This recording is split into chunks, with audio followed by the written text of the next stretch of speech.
fiel ao Senhor e de repente o Senhor vem e acaba com tudo? Como é que o Senhor deixa acontecer isso? Seria normal a um crente dizer isso. Cadê a proteção de Deus? Como é que na hora que eu mais precisei, Deus não estava comigo, não me protegeu, me guardou minhas coisas?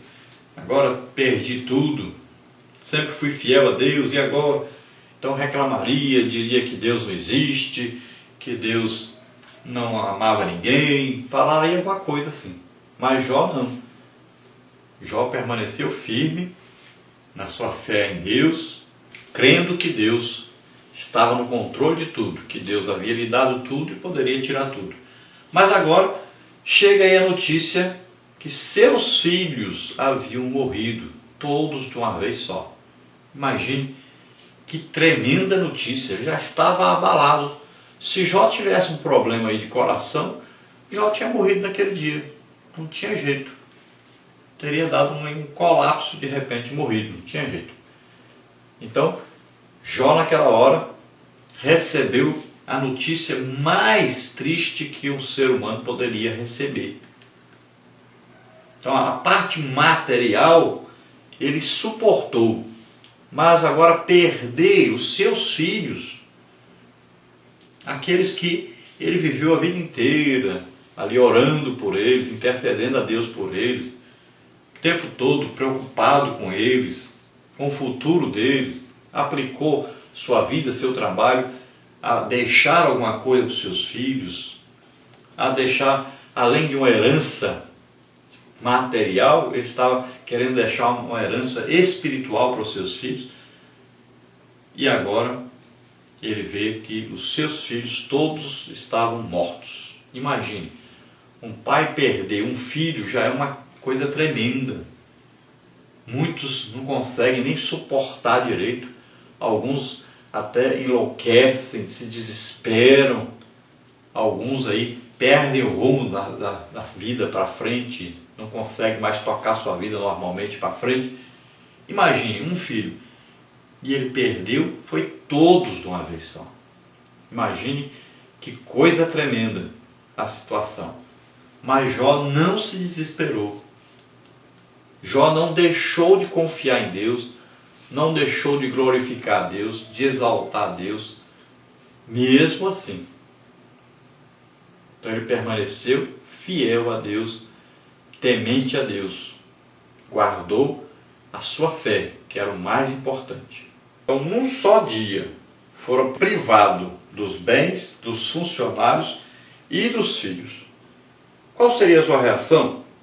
A de Jó foi rasgar o manto, rapar a cabeça e sofrer a angústia natural de um pai que acabara de perder todos os filhos.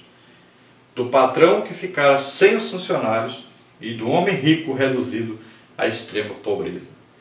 Mas, contrariando a reação da lógica humana, Jó prostrado adorou a Deus. Podemos sofrer e até mesmo viver as perdas da vida.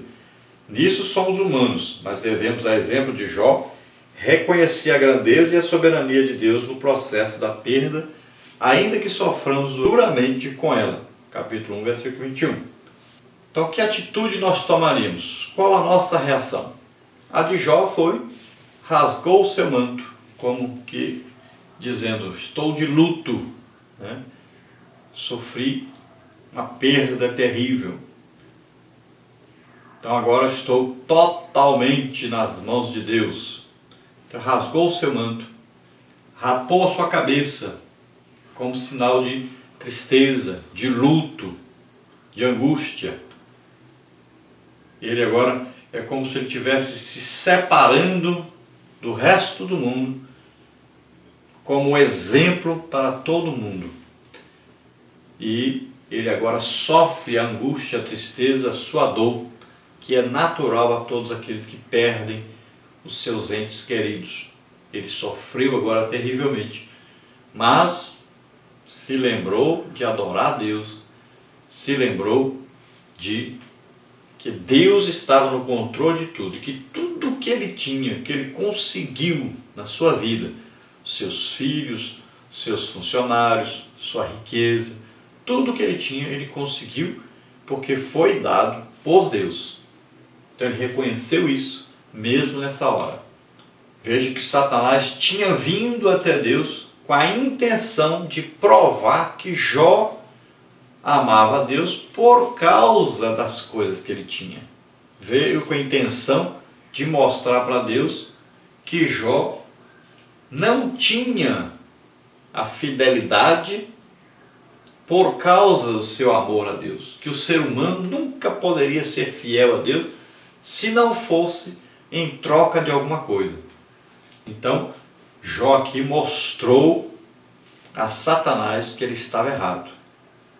Deus mostrou a Satanás que poderia haver no ser humano um sentimento bom, um desejo bom, uma vida boa, uma vida íntegra, correta, uma vida de adoração a Deus, mesmo com a falta dos bens materiais, com a falta das riquezas, com a falta de funcionários, com a falta de família. Mesmo assim o homem poderia permanecer fiel. A sua criação poderia amá-lo acima das coisas que ele pudesse possuir aqui na terra. Veja bem que nessa época Satanás tinha um acesso então à presença de Deus, e ali ele acusava os filhos de Deus de não serem fiéis a Deus. E Deus mostrou a ele: olha o meu servo Jó. O que será que Deus diria a seu respeito para Satanás? Se Satanás chegasse e dissesse: olha lá, aquele ali, ele não te serve, ele não te adora. Se ele tem alguma coisa com o Senhor, é por interesse. Pode ver, tira dele as coisas e o Senhor vai ver que ele não tem essa fidelidade, esse amor para com o Senhor. Veja bem, o que aconteceria se Deus tirasse de nós tudo que Ele nos deu? Imagine, tudo que nós temos veio de Deus para nós. Ele é o dono de tudo. Imagine se Ele resolve pegar tudo de volta. O que aconteceria? O salmista, olhando para isso um dia, ele enxergou a maior riqueza que ele tinha. E ele disse: Senhor, pode tirar tudo, mas não retires de mim o teu espírito. Imagine que bem precioso que nós temos. Se você perder tudo, lembre-se, você tem a maior riqueza que alguém pode ter na face da terra. É o Espírito Santo morando bem dentro de nós. Está conosco o tempo todo. Então lembre-se sempre disso. Se você perder tudo, você ainda tem o maior tesouro que pode existir, que é o Espírito Santo morando dentro de você, devido à sua fé em Jesus Cristo. Lembre-se disso. Na parte 2 nós temos aí a perda dos bens. Número 1, de ordem material. Tópico 2, de ordem afetiva. Tópico 3, de ordem espiritual. Então aqui o nosso comentarista, ele separa aí os bens em 3 ordens. Os bens de ordem material, coisas, né, que possuímos. Os bens de ordem afetiva, nossos parentes, nossos amigos, né, nossos familiares principalmente. E também os bens espirituais. Principalmente aí então, os bens espirituais, a salvação, batismo com o Espírito Santo, comunhão com Deus. Então são os bens espirituais. E que muitos perdem quando passam por problemas de ordem afetiva ou ordem financeira ou material. Vamos ver então. Tópico 1, de ordem material.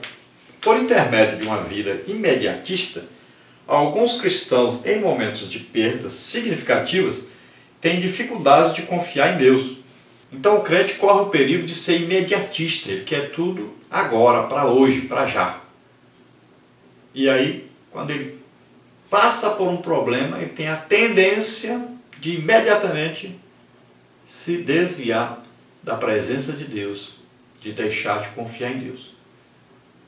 Ele não tem a paciência de esperar um pouco mais. Tem um perigo muito grande isso. Quando se perde bens materiais, seja por causa de uma administração deficiente, por roubo ou devido à traição de pessoas que pareciam amigas, parece que o chão se abre e tudo vem abaixo. Então, para lidar com tais questões, não há receitas nem manuais. O que temos é a promessa viva e real de Jesus, Mateus 6,33. Acalme seu coração e em Cristo recomece com fé e coragem. Então veja bem, a palavra de Deus diz para nós: não estejais ansiosos, inquietos por coisa alguma. Não se preocupe. Deus cuida de nós. Busca primeiro o reino de Deus. As outras coisas serão acrescentadas. Não fique preocupado com o que você vai vestir, o que vai comer. Não fique preocupado com isso. Busque o reino de Deus. Seja paciente. Seja confiante em Deus. Tenha fé em Deus. Porque Ele está no controle de tudo. Então, mais um pouquinho, espere mais um pouquinho, vá com paciência, com calma aí, que Deus vai trazer a solução para você. Deus vai lhe orientar, lhe dar sabedoria para passar por esse problema. Não se desespere, você tem um Deus todo-poderoso e Ele passa junto conosco por todos os nossos problemas. Não vai inventar um meio de ganhar de repente dinheiro através de coisas ilícitas. Não se desespere. Tópico 2, de ordem afetiva. Ser preterido no namoro ou no noivado é um processo angustiante. Perder os pais, por mais que seja algo esperado, não deixa de ser doloroso para o ser humano. Sepultar o cônjuge é dilacerante para a alma. Enfrentar a separação no casamento, principalmente por adultério, é como sofrer a amputação de um membro no corpo. A dor finca suas estacas no âmago do nosso ser, traumatizando-nos violentamente. Salmos 42:11, 142:7. Então veja bem alguns problemas que o ser humano pode passar por eles, né? Aí um relacionamento, um namoro, que às vezes até um namoro prolongado, de repente acaba, um noivado, um compromisso assumido, já às vezes, muitas vezes até já compraram alguma coisa para o casamento, já estava tudo preparado, até uma festa já preparada, de repente se acaba. Um casamento, né? Principalmente por causa de adultério, uma traição, a pessoa se sente humilhada perante a sociedade, a pessoa se sente aí totalmente traída, né? Então, são coisas que podem acontecer de repente. E inimizades, pessoas que você julgava às vezes muito amigas e que de repente traíram você, pessoas que você descobre que de repente falavam mal de você por toda parte e você julgava essas pessoas suas amigas. Então, e situações que podem ocorrer, muitas situações. A perda de um filho, a perda de um cônjuge, são coisas terríveis que podem acontecer, de repente um acidente, às vezes até a morte esperada, mas mesmo assim vai causar uma grande dor, um grande sofrimento para nós. Devido ao apego emocional e sentimental que temos por nossos familiares e por aqueles que nos cercam, as perdas de ordem afetiva trazem pavor e sofrimento ao nosso coração. Por isso ficamos sem direção e mostramos-nos inconformados. É nessa hora que a nossa saúde psíquica é comprometida, podendo inclusive comprometer-nos a vida espiritual e social. Veja 1 de Reis 19, 9 e 10. Por isso não podemos nos esquecer do socorro divino. Sem ele, desmoronamos-nos. Então nós temos aí como exemplo grande disso, né, Davi com a perda do seu filho, mas veja bem que era um filho de adultério. E aquele filho era um exemplo para todos. E era preciso que aquele filho morresse. Mas Davi sofreu muito, insistiu muito, orou muito, intercedeu a Deus por aquele filho para que ele não morresse. Mas não adiantou. Então era a vontade soberana de Deus. Davi poderia se desesperar dali para frente, deixar de amar a Deus, deixar de adorar a Deus, de ser fiel a Deus. Mas não. Imediatamente ele aceitou. Pode ver que ele estava em jejum, orando, e de repente, quando soube que o menino morreu, na mesma hora ele pediu comida e comeu. Pronto, aceitou imediatamente a vontade de Deus.